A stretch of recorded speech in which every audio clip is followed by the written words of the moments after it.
So, picture this. It's 1846. A young man from Boston, a scholar named Francis Parkman, who's frail and often sick, decides to go on an adventure that would, frankly, almost kill him. His mission? He wanted to journey deep into the American West to see what he called the Red Man in his primeval state. He wanted to see it with his own eyes before it was gone forever. This is that story. It's an expedition that didn't just define his life, it captured a snapshot of a world that was right on the very edge of vanishing. I mean, that quote says it all, doesn't it? Parkman wrote that looking back, and you can just feel the weight of it. He knew things were changing, sure, but he had no idea just how fast or how big that change would be. His book, The Oregon Trail, isn't just a travel diary. It's more like a photograph. A single moment frozen in time, taken just before the California Gold Rush and the Transcontinental Railroad came crashing in and changed the West forever. All right, so let's get into it. Who was this guy, really? What makes a man trade the comforts of Boston for the dangers of the wild prairie? This is where we get into the incredible paradox of Francis Parkman, a man who is somehow both a delicate intellectual and had the iron will of a frontiersman. Okay, so you've got to understand the two sides of this man. On the one hand, he's a Boston Brahmin. That means he's from the top of New England's educated, wealthy elite. He went to Harvard Law School, for crying out loud.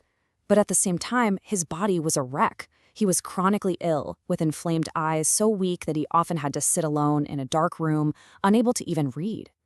Now, on the other hand, the same guy had an all-consuming obsession with what he called fierce action. He was completely drawn to the call of the wild, and he was absolutely determined to see and understand indigenous life before American expansion changed it forever.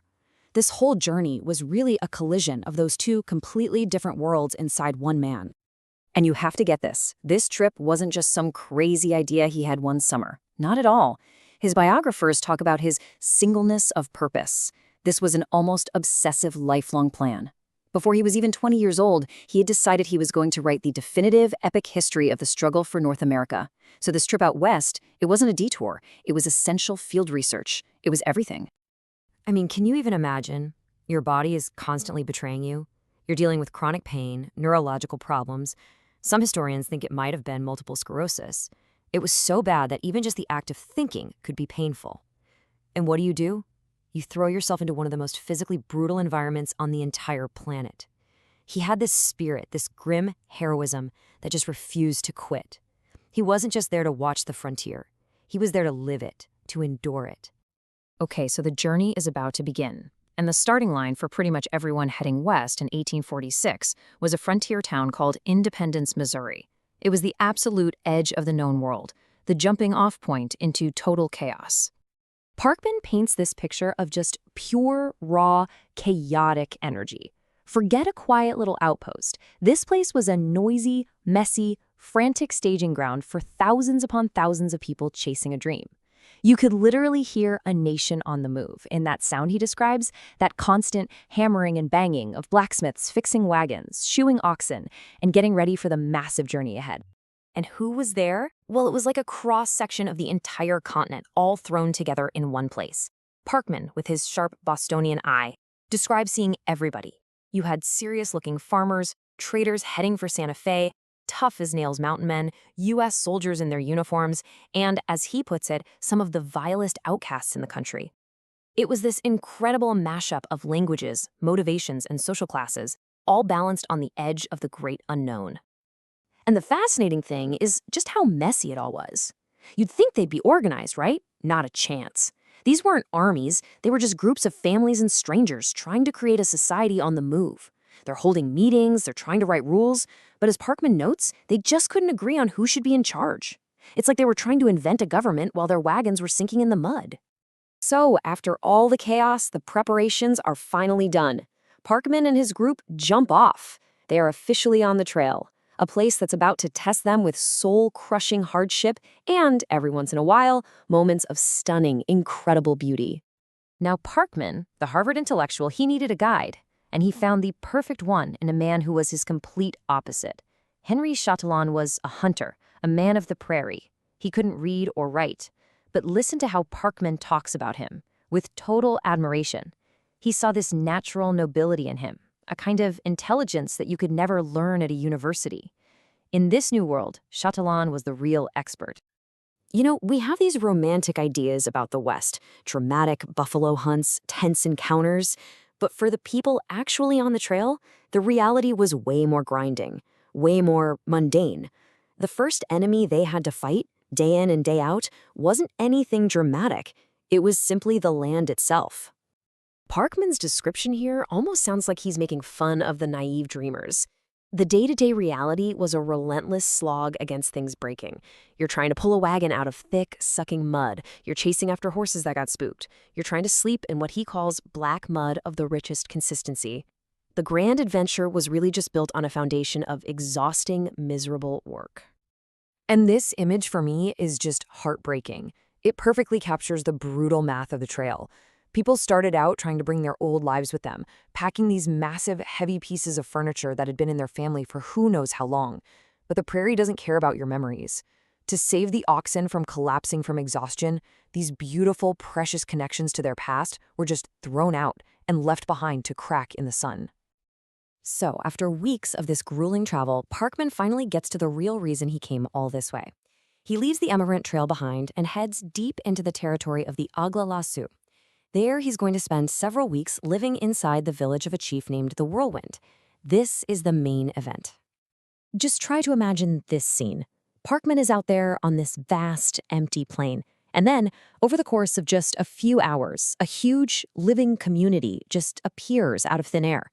It's a moving city of hundreds of people, thousands of horses, packs of dogs, all descending into a valley.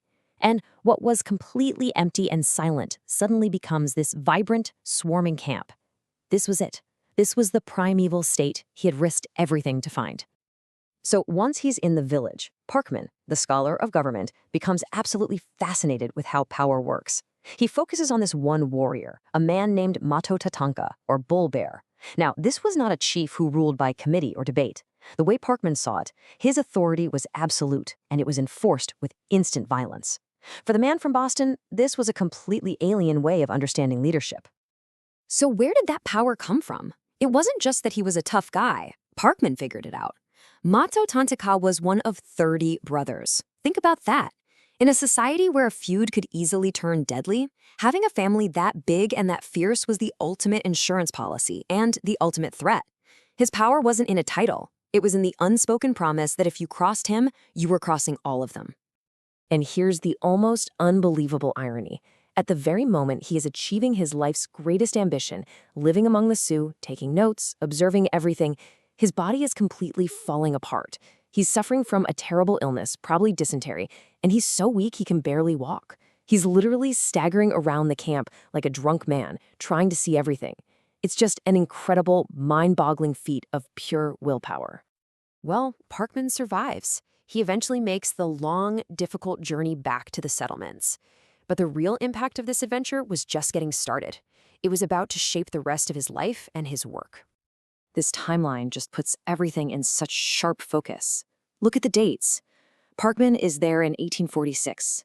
He is seeing the West at the absolute last possible second before everything changes. Just 3 years later, bang, the gold rush hits, and a tidal wave of people floods across the plains.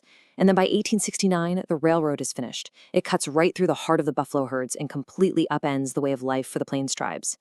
He was, quite literally, documenting a world in its final moments. And he saw it coming. This prediction from Parkman is so melancholy, and it turned out to be devastatingly accurate. He knew what was next. He saw that the independence of the plains tribes would be destroyed, partly by the whiskey brought by traders and partly by the force of the U.S. Army. He understood that the very wildness that he had traveled so far to experience, both its danger and its charm, was about to disappear completely. So in the end, the journey was a classic trial by fire. It permanently broke his health, sure, but he came back with a treasure. He had the raw material of real, lived experience. That one single summer out on the prairie became the fuel for the next 50 years of his writing, and it's what cemented his place as one of the greatest historians America has ever produced. And that's really the question his work leaves for us today. There's no doubt that Parkman was an incredibly courageous observer. He gave us an invaluable window into a world that is completely gone. But, and it's a big but, he was a man of his time, of his class. He saw everything through the very specific lens of a 19th century Boston Brahmin. So his journey forces us to ask a really tough question about history itself. How is our understanding shaped when the story of one culture is told by the person from the culture that would ultimately replace it? That's something we really have to wrestle with.